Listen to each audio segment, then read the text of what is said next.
We are going to be talking about 3 prospects. Sorry if I'm mispronouncing this in any way, shape, or form. Into his family. Jakučionis, the guy from Illinois, the 6'6", I guess, point guard, we will call him. I think he's a point guard. There might be some debate here. But yeah, Egor, who's been just rocketing up. I mean, he came out of nowhere. I didn't hear about him until like a month ago. All of a sudden, it's like this guy's being talked about in top 4. I don't know if he's still top 4. We about to talk about that in a second, but he's there. And then Valdez Jr. Edgecombe, VJ Edgecombe, Right. the Baylor guard. So I think we should start with the man from Illinois, go to Egor, so we deal with the 2 people of European descent, and then we will go to, since it is a Toronto-based podcast, go to someone who is from Caribbean descent. So, Jakučionis, big-time EuroLeague player leading into this year. He came stateside. I believe he is Lithuanian. So people, if you hear Lithuanian and you also add Illinois, means that the person could probably play some hoops. I don't want to start this off. I'm going to go in reverse order. I'm actually going to go with Beyond this time. I'm curious about your thoughts on Jakučionis. I watched a couple of games of his, and he was, yesterday. But by the way, shout out to Fox Sports on that slate of games they had yesterday, man. If you were into draft talk, they just laid a platter for you yesterday that you didn't have to go anywhere for it, man. You are correct. They were serving it right there on the couch for you. Like, it was fantastic. So props, good job on that one, man. Knowing your audience, well done. I would say this. I like him a lot, actually. I like him a lot. I think he's a legit 6'6". That's the only thing. You were unsure going into it. Yeah, because when you watch him on like YouTube stuff and say you're not really sure, it's not quite when you're watching your big screen TV. It's like, oh, yeah, it's like, okay, yeah, he's 6'6" when I saw it there. He had, I said before, he's got a little burst to him in this case here, so he's pretty smooth and pretty athletic, man. Really, He's got to your point, crafty or refined game. I would say after your man Harper, I think he's probably got the most refined game of the top picks. If I say which guy you think coming in was like, okay, just slot him in and we can be good. He might be it, even at the point guard spot. And I think he's a legit he's a point guard. Like, there's no two ways. Yeah, I think so too. Yeah. What I like too is he got that Lithuanian streak in him. I mean, I was curious. Because yesterday's game alone, those boys in this case here from Tennessee were getting in his grill. And they were playing physical, like how SEC teams tend to be, athletic and physical. And he was having none of it. He was still kind of, giving as good as he got. So I was curious to see how that played out. So I like that about him as well, too. As I said before, I was sending some stuff to you guys as well as our man Mouth about some numbers. And I drew up his numbers just on free throw attempts and stuff like that. I mean, I think he's like giving me like 5.1. I didn't have my sheet with me, but yeah, something like that for free throw attempts. And considering he's like playing less, I think around 30 minutes a game, and also too, his shot attempts are lower than some folks. So 5.1, that's impressive in this case here. But I mean, he knows of the fine guys. I like him a lot. His defense is pretty decent too. Actually, I must admit, I didn't think nothing jumped out at me where it's like, oh geez, this is gonna be an issue. So. I like him a lot. I'm reading the numbers you wrote down. 5.7. 5.7. Sorry, man. I didn't give you a cheat. I had that 5.1. Yeah, shooting 84%. Oh, 84.2. Excuse me. So he gets the line. He makes them. So I like that for a point guard. Yeah, man. I like him a lot. I think he's just outside of maybe what I consider my top 4. But I wouldn't be surprised if he went 4th for some people. But I like him a lot, man. He's a good find, man. He's the real deal. I don't know though if he's franchise changing. That's where I think the drop off happens in my mind. If you slot him in, as I said before, as a good player, could he potentially be a guy that could make an all-star team or two once or twice? I think so. Is he going to be like perennial 8-time all-star or something like that? I don't know. I'm not sure yet, but he can play. He's definitely a guy who can be starting. I have a philosophical question for you, and then I'll switch it to I'll pass it over to Coach. if a guy isn't franchise changing, but you get two picks from this year's draft, would you rather that, or would you rather the franchise? I mean, like, would you rather take a swing on a guy who's say VJ Edgecombe, or would you rather like Yeah, Casper. Jakučionis and say Maluach? If you Um, could get that. if I get that, I think if you're as bad as let's put it this way, it also depends on the team, right? So in this case here, and we saw this last year actually, Mm, Atlanta, right? I still feel Sarr's the better pick because he has the higher upside. So this is the theory. But they took the guys like they're gonna be the safer pick, and you can slot him in, and he's been fake great for them. He had a 30 plus game already this season. So that's my thing where it's like Richelet in this case here is great for now. Do I think Richelet is gonna be a guy's be a multi-time All-Star? Or be like potential defensive the player of the year type of category in the future. How I see Sarr could be one day.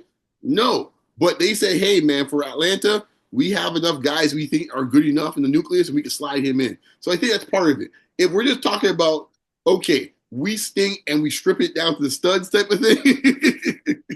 No, give me the highest swing. I'm taking VJ twice on Sundays. gotcha, gotcha, Okay, twice on Sundays. coach. I like Jakučionis too. I think what Beyond said was spot on. I can't disagree. I always like big guards too, and even college recruiters they want him. That NIL money, you're going to be seeing a lot of kids from Europe coming in now, getting money. Guys that would be playing the Euro League for maybe a bit longer before they'd come to the NBA. Now they're coming to college, and I think that's the, great. the I think it's great too. Yeah, the Lithuanian players too. They're tough. They're very tough-minded, physical players. They just. But we had Gannon on our show. He talked about just how basketball is taught over in Europe versus how it's taught in North America. It's just a little. It's different, and I think with some of the skill sets, you might get more down pat versus how it is in North America. I could kind of see that as well. I think Colby talked about that. Um, at one time. I remember 15 to 20 years ago, he was talking about that. Yeah, because he But grew up in Italy, right? yeah, Yeah. and I think with Yakuchonis, excuse me, I think something I noticed about his game was he can change speeds. If you are not the best athlete on the floor, you don't have the most speed or the most burst, kind of like a John Moran or an Allen Iverson, you have to learn to change speeds. So that's something I've noticed that he's able to do through um, on the screen and rolls. I've noticed, and just beating guys off the dribble a little bit. So if he's able to do that, he's going to have some success in the NBA. And I'm just looking at his numbers. I'm just looking at his field goal percentage. So 47% from the field, 42% from three, and almost 85% from the free throw line. I mean, those are pretty good numbers for a 19-year-old kid in college at a good program in Illinois. They gave Tennessee. It took Tennessee making a last-second shot to beat Illinois yesterday. I don't even think Illinois is even ranked, but they have some guys on their team that are good. They're going to be a tough out for someone. And just looking at some of his defensive advance numbers, they're pretty good. I think something that gets lost in the shuffle with all of these talks is can these guys who look very good offensively, can they play a bit of defense? Well, Yakuchonis, based on the advanced numbers, he actually does affect winning on the defensive end. So some of that is certainly going to help him. I think he's going to be anywhere from 3 to like 5, 6. I think in this draft, he's good. He's a good player. Yeah, he's the type of guy. Depends on how the teams shake out in the draft. He Yeah. could To score. to Beyond's point, do I see him franchise changing like a flag? Maybe to a degree, a Harper. No, I think he's a you put him in somewhere. We've just gotten better, but he's not the guy you build around. I don't know if he's that. That we still have to see. But with his play style, typically those guys are not franchise changing. No, I made a comparison. I'm gonna bring in our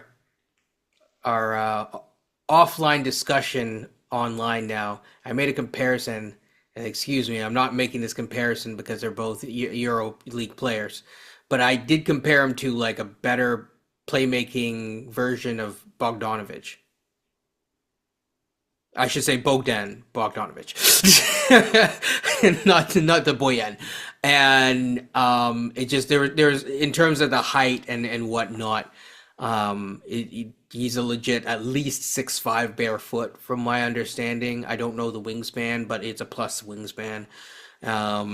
He understands how to really utilize screens, how to go down here. Like he understand that spatial awareness we were talking about. He understands it. Euro steps. He doesn't press too much with his own offense either. He knows how to get other guys involved on a regular basis, which I think is good. If the Raptors, from a Raptors standpoint, had a chance to draft him versus Malawach, I think that there's a very interesting discussion because he's good enough to force your hand on making a decision. Maybe not right away. You could probably, if you wanted to play games and push certain decisions at that guard spot, fine. But I think that he's also, it's the skill set is really there. There's a certain level of craft. You know what? I'll give you this, Beyond. I do think he is more craftier than Dylan Harper. He may not have the girth, but I think Harper's stronger, much stronger. Yeah, I think Harper is able to use his size as a weapon, which is what I like about Harper. He knows like some guys are big and don't use their size. Yeah, and you might think that's like, of course he's big, a guy's big and uses like size. Harper knows how to bully people. Right, exactly. Yeah. He knows to get to his spots due to his strength and do what he needs to do.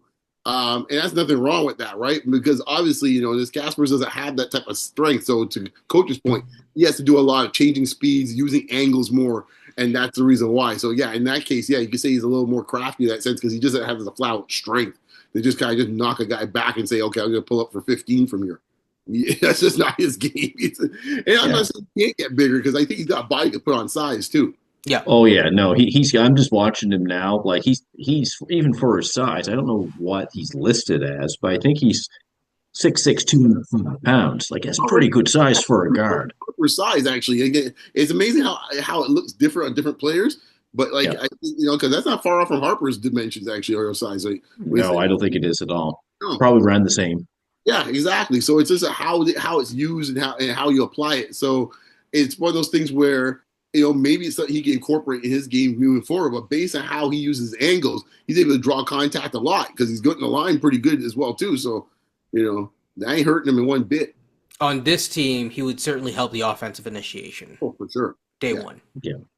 Well, we get bigger at the guard position too. For one, I mean, Quickly's the biggest at 6'2" or 6'3" at most. I'm taking Scotty out of this conversation for a second. I know he's been playing point guard, but Jakučionis is 6'6", and you do get bigger.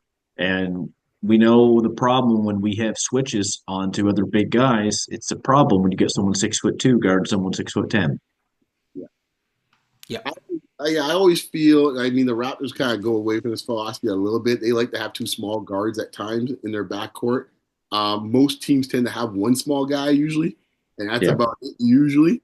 I think a couple of franchises have tried to do the two small guy thing. Portland's another one I can think off the top of my head.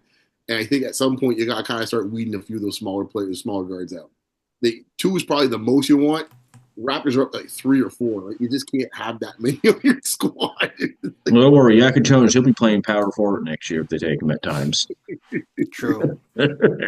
Oh man, oh geez. You got Ochai and RJ. You might as well put him up there too. Why not?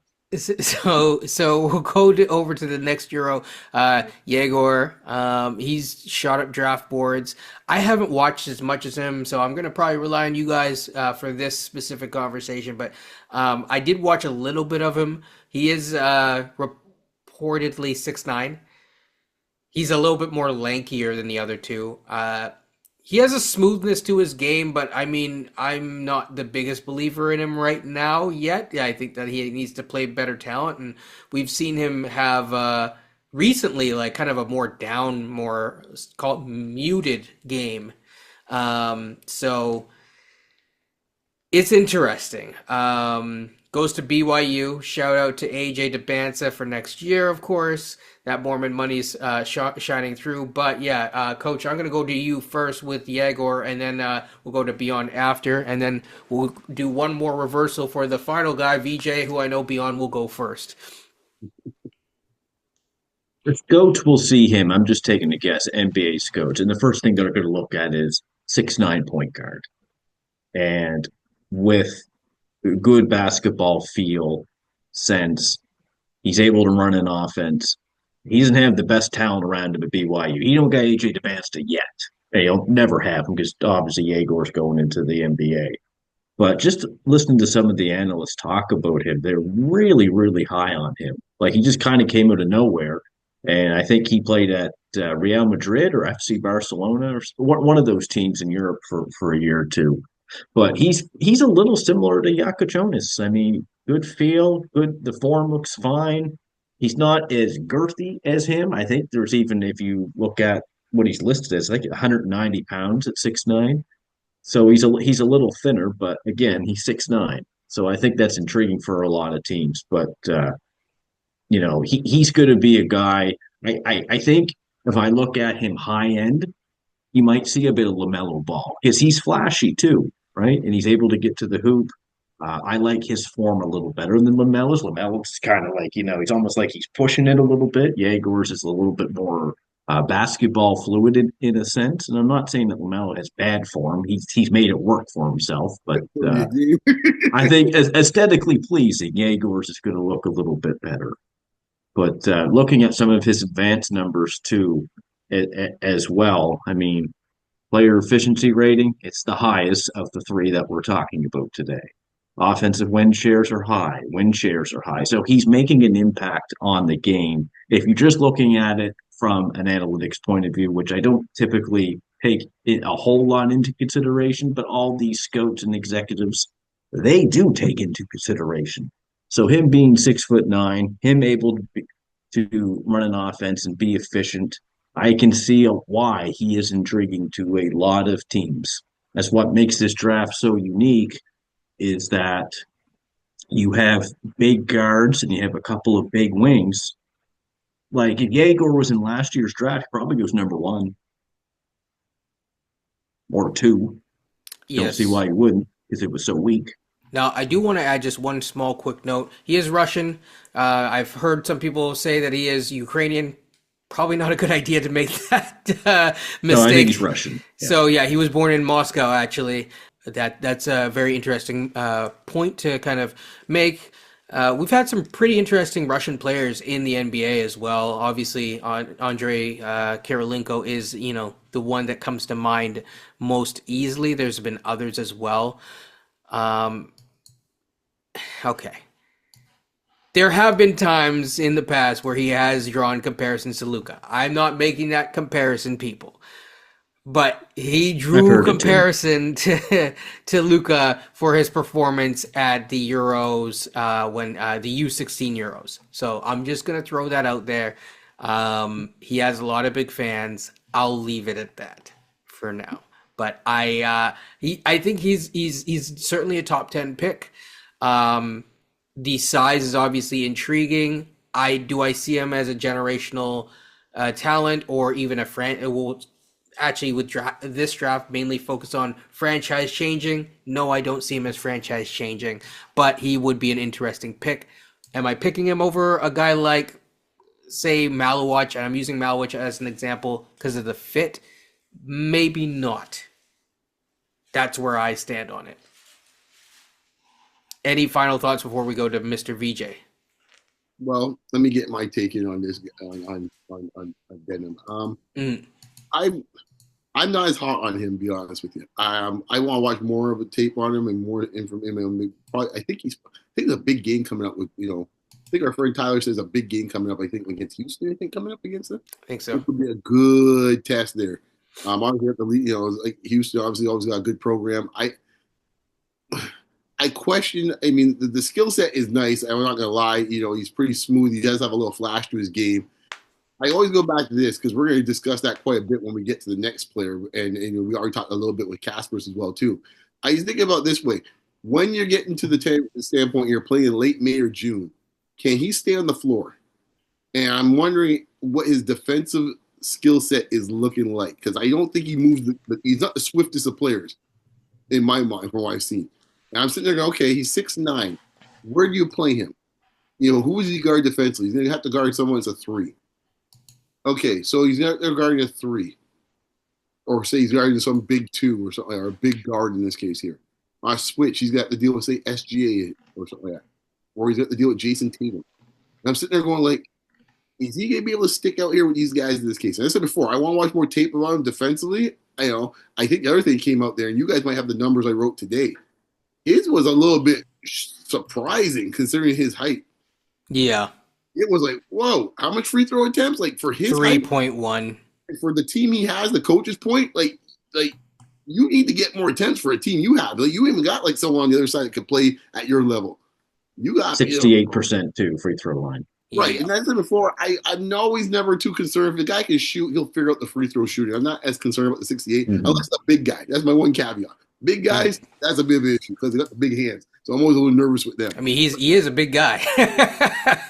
So weird. I know what you mean. I don't worry about that. They'll figure out and they'll get better, right? See Siakam, see whomever, right? They'll get it together. So I'm never as concerned with the free throw. It's something they do have to improve on, but it's correctable. You're looking at the free throw attempts as a KPI. On the type of team exactly. There's a businessman right there. And for a guy his size, on the type of team he has, where I would think he would have to be more aggressive considering the type of talent he has around him, that did surprise me. I was like, what? It's like, what? So maybe I had to watch a little more BYU and see what's going on there to see how they're actually applying him. But that was the one that jumped out of all the guys, like, whoa, But yeah, I just wonder about him defensively a little bit. I got to watch more tape, so I'm still kind of out on that part of it. But we'll wait and see. I agree with you. He's not like a franchise-changing player. I would agree with you as well too. Like if I had the big in him, I'd take in the big. If I have my choice, if we got to that stage of it, from a Raptors perspective, but he is a fascinating choice, because he is the type of guy that's like, okay, what team that's kind of would be the top 10 he could work with? There's a couple I can see. Like for example, if he played on the Spurs, I can see that working. Because there's a human eraser behind him, so no matter what position he's playing. Yeah, I can see Egor, honestly. I'm not saying it's what I would do. I can see him going as high as 3. Some executive might say, "Wow, he's 6'9", he's pretty polished right now." If we're looking for someone now at his age who's young who could play, when you wouldn't shock me. 6'9", you know what everyone's thinking, right? And it's like, right, right. Yeah. But I can see him falling to like 7 or 6 or 7, depending on how things just work out through The tournament, the course of the year, the tournament, the combine, the interviews. Like Brooklyn, for example, they just get rid of one guy at that height playing the point guard position and get a new guy. Brooklyn's the ideal spot for him to play. Like I can think of a few spots like where he would work. I just always wonder, like, how's the matchup look defensively for a guy that size? I didn't find him moving the quickest, when it comes to laterally, offensively or defensively. And I say that in this case here with some experience, knowing who my team is when it comes to that. Now, I will say having the size at that size, it helps because if you're not the best mover, your length can do some work for you. But again, I don't know if you want too many guys doing that as well. So I'm just trying to play a little bit of devil's advocate here. But, I said before, since they want to comp my man in this case out in Dallas, I've been waiting for that length to work. Wasn't my comp, folks. Wasn't my comp. I think it was one of these ESPN guys. Actually, like legitimately, it was. I think Mike, someone from ESPN. But all I'm saying is, I've been waiting for that length to work out too, but it ain't worked out yet. Okay, I think it was like Mike Schmidt or whatever. I'll say this about Egor DeLuca. I think Yegor's a better athlete. Yeah, I do think. I think it's fair to say. Yeah, I think he might be a bit. He's less Arizona iced teas. You're saying? Yeah, he's just taller. Less Arizona iced teas. Yeah. Fair enough. He ain't as strong as Luka. Obviously, Luka, when he backs you down or he gets you on your hip, it's done. You're done. But I think Yegor's just watching him, the way he moves a little bit. I even when Luka first came into the league, I don't know if I remember him quite moving like that. No. or getting up at the rim like he does. Egor, I saw him like he threw down a left-handed cram, Yeah. and he's right-handed, and I'm like, okay, he's I yeah, mean, he plays above the rim when he gets downhill. Like he's not exactly. He can do that, and he really. he's interesting. Like him and Jakučionis, I'm not just saying just because these European, but these two big guards, skilled guards, polished guards, they're good for their age. You don't see too many in the last couple of years that I can think, especially not last year, Mhm. but in the last 2 years, we'll just say that are Well, as polished 19-year-olds. I mean, Hopeful's man, Kenya's man here, that got injured last year. My man, what's his name? Which one? The one got Oh, hurt. Topic? Topic, man. Nah, man, nah. Oh wait, we're off the Topic bandwagon. He hasn't even played Nah, it. I'm just saying, like Topic had issues with his game, man. Like the thing with Topic is like his shooting was always going to be the question. That was the key. Like Yeah. these dudes can shoot. Yeah. True. Like To be fair to Topic to me seems to be a little bit more of a driver to get in the lane. yeah, Like, he could go downhill. The Yeah. the thing that made me believe in Topic and why I still think that there's a chance that he could be something interesting is mainly because he was 70% on rim finishes. I don't know what these guys are on rim finishes, but he was 70. Like if you're a guard, I mean Topic was also 6'8" or something like that. Yeah, exactly. You know, these guys, I don't know what they're feeding them out there, what kind of cow or whatever. Maybe they're doing the I don't know, the RFK diet, raw milk or whatever the heck. I don't know. Whatever it is, they're feeding them good. These guys are big people at young ages. Maybe they grow too much because the bones of some of these dudes ain't good either. But I find if you can finish at the rim at that level, and I see it with Harper actually, right? Where you're finishing at the rim, you're getting to the rim, but you're also finishing at that level. It's interesting. That's all. And especially for guys who are playing in EuroLeague, whether before an NCAA situation or even like now, you're playing against grown men. So I think it's something to make note of in a checkbox somewhere. Can we move to Mr. VJ? I'm just wondering. Of course. Okay, because I don't know if we have any other thoughts on Mr. Beyond Egor. man. Want to do Egor justice, but now it's time for Mr. VJ. Beyond, I will let you take it away. I will just say one thing. When we first paid attention to this guy in the Olympics, we a lot of Canadians watch the Olympic team. For us, we watch a lot more than just us.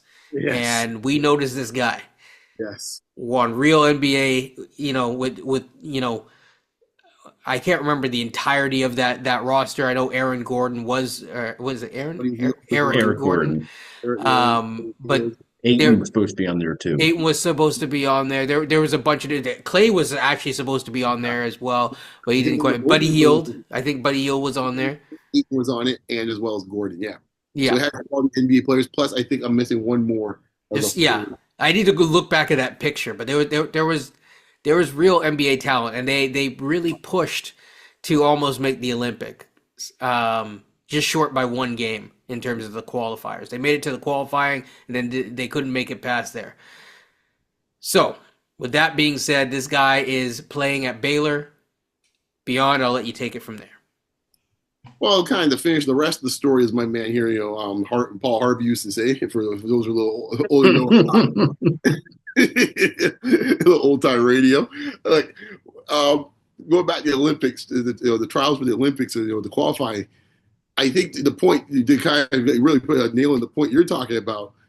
There was also a multitude of NBA players on that Bahamian team, and the way, not only how he approached the game, the way he was actually seen as the go-to guy in big leverage moments. There was no fear in this young man. That's the part that was just there, just with my mouth agape.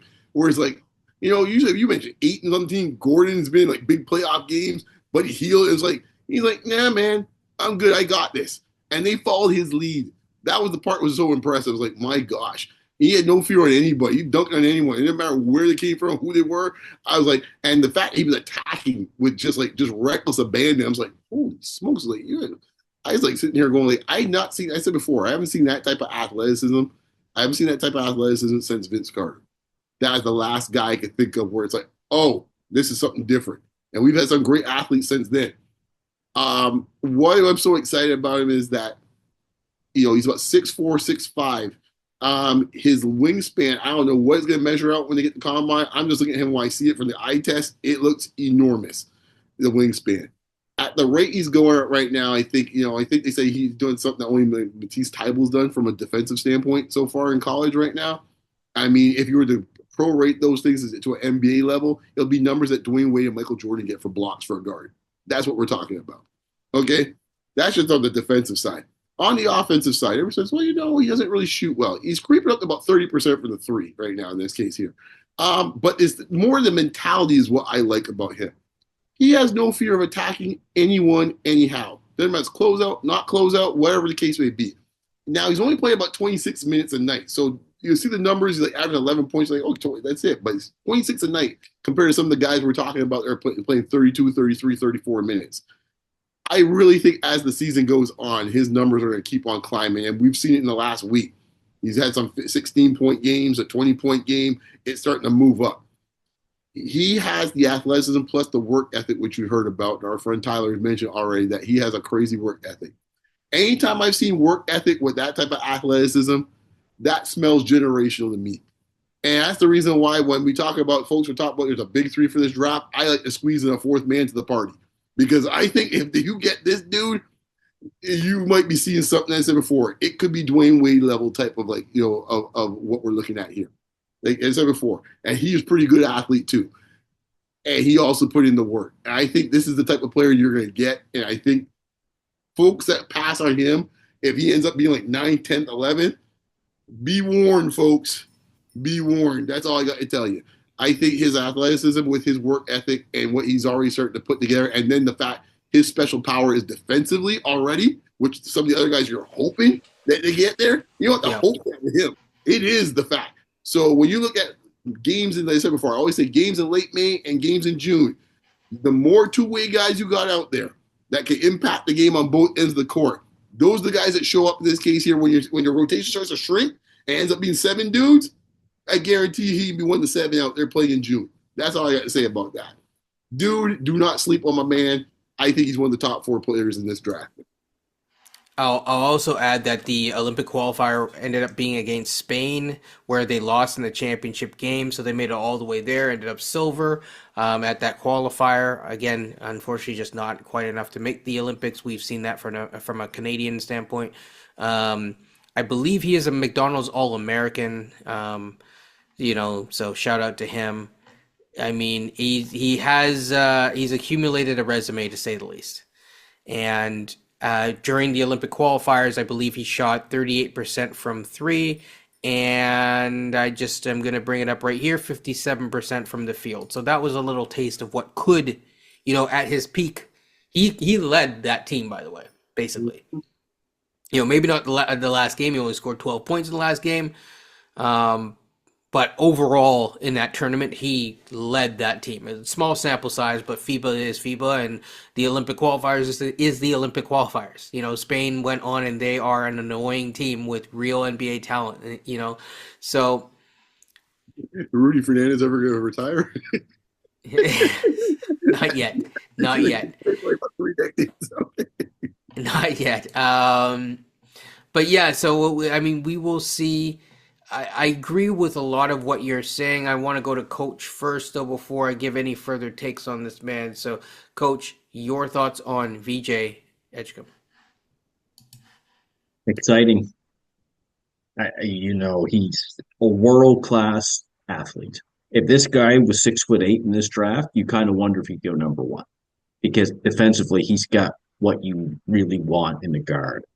Like Beyond said, I see shades. I know Beyond is probably a little bit higher on it than I am, but I can see shades of Ant-Man and Dwayne Wade because the release, Wade when he first came out wasn't that good of a shooter, And I know VJ's numbers don't quite show it, but there's enough of the sample size, I think, with Knock, VJ. coach. What's that? Knock on Edwards. Yeah. I mean, the defense is one of the biggest things. Between the two players that we've talked about so far, VJ defensively is better. And what we a lot of people get excited when they look at the advanced numbers because they have access to them. But when it comes down to watching players and seeing how strong this kid is, how great of an athlete he is, how he can impact a game defensively, you don't see many 6'4" guards averaging almost 2 blocks a game. You don't see that too much. And coming from playing in the Olympics at 17 years old with or I think it was just before the Olympics, or did he actually play in the Olympics? Qualified. The qualifying, yeah. Beyond has somewhat sold me on him a little bit. He's another guy that if a team wanted to add him as a piece that we need, I can see that, but there's another upside to him that I think he does have that you could be like, this guy could be has more of a higher upside than some of the guys that we've talked about. I think it's there with him. But at the same time, yeah, he's just the reality is he's going to have to improve some of his numbers. But I think the combine will help him. Excuse me. If he is legit 6'4" or 6'5", that's really going to help his case. If it comes out that he's 6'2", it's not going to help his case, unfortunately. But when you watch this guy play, man, he's exciting. Like I've been watching a few plays here where Baylor played Tennessee. Now, mind you, Tennessee is a lot better than Baylor, but he held his own. There's a couple of times where Tennessee had no answer for him when he's going downhill, when he's in the air. That's when he's in the air, it reminds me a little bit of Ant-Man, and the shot release reminds me a little bit of Ant-Man, but the defense reminds me a bit of Wade. So I don't know, man. He's exciting. That's all I'm gonna say. And I know he's more beyond man, but he's making a case. As I said before, for me, it's Flagg and Harper, and then 3 through 7, 3 through 6, he's one of them in there. Yeah, I think where I stand on him is he offensively is learning how to become more consistent right now. Now, I don't know. I think sometimes Baylor, it's not fair to him because Baylor tends to ask a lot out of their guards They do. and probably asks a little bit too much of their guards, in my opinion. I mean, he started off the year shooting like 2 games in a row, sub 25% from the field. The last 2 games, he's shot, above 54% from the field. So, it's gaining into that consistency. He's trending in the right direction from an offensive standpoint. The defense is there. There's nothing more that I have to say. The defense has always been there, but I'm just gonna say the last 2 games, for example, it's three steals on one, 4 steals and 1 block on the other one. It is there. So he is someone who is, from a talent perspective, high up. He will be a top 10 guy. If all of the markers are hit, he would potentially, because I'm looking at the outcomes. Forget who's the developmental coach or whatever. If this guy hits all of his markers, what is he? And he could be pretty darn good, to say the least. He could be one of those guys who is a potential franchise. I won't say changing. I'll say shifting. I have him a slight tier below a guy like an Ace Bailey. That's just me. And it's mainly because he's not 6'8". That's it. Now, that might not be fair or whatever, but I do think that he is up there. There's an argument for him to be in the top 4 and squarely in the top 4, and I think that is a very valid argument. That's kind of where I stand on it. Beyond. Coach, I'm like my man. We debate this every day, folks. I'm like my man Jerry West, man. When you saw Kobe Bryant We get pretty much, you say, we moving hell or high water to get this young man, okay, at 6'5", okay? That's what we doing, okay? That's what we doing. That's how I look at this case when it comes to VJ Edgecombe. I got the same feeling, all right? And let me tell you something. If he's there and the Raptors are there, we ain't trying to experiment. We get any center. With all due respect to the other fellows we just picked, you best pick that dude. That's all I got to say. You best Fair pick. enough. Fair That's enough. all I got to say. You will And that regret. means someone goes. So be it. It might. No, that's what I'm saying. That's you cannot have him. You can't pick him and then say, "Oh, we'll develop you off the bench. We'll let you go through a year or two." Like, no, this guy can play defense right now at NBA level. This guy can jump out of the gym. This guy, the shot form looks pretty good. He's got to work on it. Someone has to go. Okay, so I have a question, and then we'll end this conversation. Just because it's getting a little long for a basketball rewind episode, and we will have more of these discussions in the future. The question is this: if you're the Raptors, you have a chance. I'm not going to compare him to. Yeah, would you? Okay, Coach, would you step on someone's toes at pick 4 if he's there? You'd see more. You need to see more. Beyond. No, I mean, like, I need to see combine. I want to see more of the season and stuff like that. I couldn't say it right now. Fair enough. Fair enough. So you're okay. Fair enough. Beyond, I'm guessing it's a yes. Yeah. Okay, he's standing on business. Yes. For me, I can't quite get there yet because it's like I lean towards it because I think that it's okay to push your management. If you believe that your management is good, or even if you sometimes believe that they're not good, you sometimes have to push the management into situations where they have to make the tough choices because that's why you get paid the big bucks. Okay, I'll extend my Kobe metaphor this way. When the Lakers picked Kobe, it was fine. In this case here, they had one guy made an all-star team. The other guy was pretty damn good too. And they say, you know what, Nick, been excellent. It's been fun. Eddie So that's why I'm saying I lean towards it. I know there is some concern of like Jacoby and stuff like that. Also, dude, I'm talking about, and you notice the analogy who I picked? Eddie Jones and Nick Van Exel. So what positions they play? Right. Okay, briefly, would you guys... the obvious ones are IQ and RJ. Is there a chance that Jacoby gets lost in the mix, and is that a bad thing? I wouldn't sacrifice Jacoby Walter for any of those two. I call them, any of those two guys you mentioned. Let's put it that way. Okay. I don't think Grady's the issue. I think Grady works with... Walter's not the issue. No. He's not. No. We got... Right now, you guys are telling me that you guys pick a guy, in this case, that can't play 3 games in a row for us. Make $175 million over VJ Edgecombe. Oh, really? It is what it is. I'm just saying, like it. But to be fair, if he is that injury prone, it may not be the worst idea to get a guard. He did get playing time, as I said before.